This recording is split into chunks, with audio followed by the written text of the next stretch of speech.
الحمد لله اللي كاين ما يدار، الحمد لله اللي كاين الناس اللي سبقوا في هذه البلاد اللي ما كانوش بهذا المنطق هذا، اللي بذلوا مجهود، اللي وقفوا، اللي صمدوا، اللي قاوموا. رحنا ماشي اليوم عاد غنبداو التاريخ، رحنا سلسله متضامنه. الناس اللي باغيين الخير للبلاد معروفين. واش غادي يخفاو عباد الله؟ غيتخلط هذا الشيء، ما يبقى يبان الصالح من الطالح. مفهوم اللي بغى لمصلحه البلاد، مفهوم اللي كيحن على الفقراء والمساكين، مفهوم اللي كيتاثر البيئه. هذاك راه باين من هذاك الشيء اللي عنده، ما عنده تقريبا والو الا كانت شي حاجه بدراع بعرق كتافه. اما الاخرين معروف كذلك، الذين نهبوا والذين اليوم يحركون جهات وجهات واشخاص ضد هذه القضيه، قضيه الاصلاح، قضيه محاربه الريع. اي شيء نضنا المأذونيات الجريمات تتقلب العالم، نضنا المقالع كيتقلب العالم، نضنا دفاتر التحملات كيتقلب العالم. تيولي اين كان عنده سلطه ما عندوش، كتولي موظفه كتعرض لرئيس الحكومه بالعلالي وما كتلقاش اللي يردها للمكان ديالها. كتولي اشياء ماشي معقوله. هذا هو اللي وقع في بلادنا. واليوم خاص يتعرف باللي الاصلاح هما ليه مصرين مهما كلف الثمن، لانه ماشي الامور غادي تتعالج بهذه الطريقه هذه وما غينفعش. اللي قال السيد عيدي قال لك الا طول الله العمر ديال هذه الحكومه ولا ديال هذا المجلس حتى هو، الاعمار بيد الله.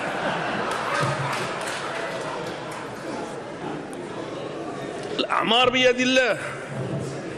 إلا استمرينا غنستمروا في محاربة الفساد، في محاولة الإصلاح. وإن هذا الشيء بكل صراحة الإخوان ماشي سهل. وهذا ما عرفت دابا اش غنسميوهم، بقيتو كتحيدوا لينا المصطلحات، فهمتي ولا لا؟ هاد العفاريت عفاريت حقيقة، حقيقة نعم، وواكلين الغابات.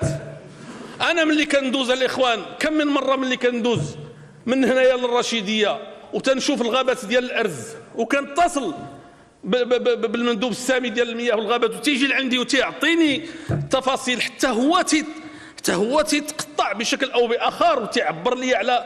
ولكن راه هذه اساليب ماشي بهذه السهوله غادي نواجهوا هذا الفساد. مادام اخترنا الاختيار ديال الاستقرار، ماذا اخترنا ديال الاختيار ديال الاصلاح في اطار الاستقرار، ولكن بدات الامور تتبدل، بدات الامور تتغير. ما بقاوش حتى الناس كيسكتوا. المواطنين اللي كانوا قبل اليوم كيخافوا من ذوي النفوذ حتى هما ما بقاوش كيسكتوا. كل ساعه كنشوفوا حركه اجتماعيه في مكان معين. اليوم لا بد نفهموا بان كاين منطق جديد تيحكم بلادنا. هذا المنطق تيفرض علينا اليوم باش نمشيو في الاتجاه ديال الصالح العام، نمشيو في الاتجاه ديال مراعاة المواطنين. هذاك المواطن اللي مسكين العادي اللي كاين تما في الاطلس ولا في ولا في البرارك ولا في الاحياء الهامشيه ولا في لي زابارتمون ولا في لي فيلا ديال الانفا، كلهم بحال كلهم عندهم نفس القيمه. ويمكننا نقولوا باللي هذاك ما خداش حقه، يمكن حنا وهذوك الاخرين خدينا حقنا، وخص لابد اليوم نعطيوه الودن ديالنا بعدا يسمعوه اش كيقول. والثانيه خصنا نفكروا فيه بالامكانيات اللي عندنا وبالمعلومات اللي عطانا الله سبحانه وتعالى والتقدم اللي عطانا باش نقربوه. ماشي غنسكنوا المواطنين كلهم في انفا، ولكن باش نقربوه باش يوقع واحد النوع ديال الانسجام في المجتمع ديالنا. ما يمكنش نسمحوا باش يبقى هذا التشتت اللي وقع في المجتمع ديالنا. خاص الامور يتصحح لصالح الوطن، لصالح الاستقرار، لصالح الاشخاص الذين عندهم منافع.